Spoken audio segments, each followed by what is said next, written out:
Penularan virus Nipah di sejumlah negara kini menjadi perhatian serius. Meski hingga saat ini belum ditemukan kasus di Bali sebagai destinasi pariwisata dunia, langkah antisipasi dinilai sangat penting untuk dilakukan.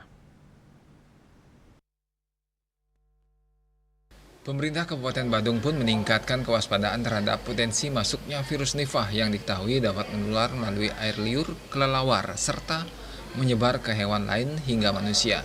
Jika virus ini muncul di Bali, dikhawatirkan dapat berdampak pada sektor pariwisata. Bupati Badung Wayan Adi Arnamo menegaskan, upaya pencegahan tidak cukup hanya melalui imbauan pemerintah semata. Ia berharap masyarakat turut mawas diri dan menerapkan pola hidup bersih dan sehat.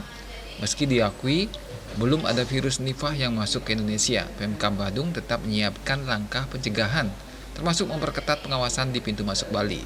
Tapi saya minta juga melalui kesempatan ini, mari kita bersama-sama lah. Jangan menunggu himbauan pemerintah, sekali kita sama-sama menjaga.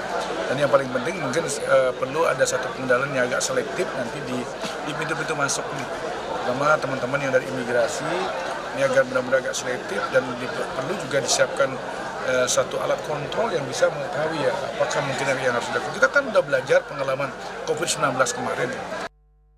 Adi Arnamo juga mengingatkan pengalaman menghadapi pandemi COVID-19 agar menjadi pelajaran bersama dalam menghadapi potensi ancaman kesehatan baru.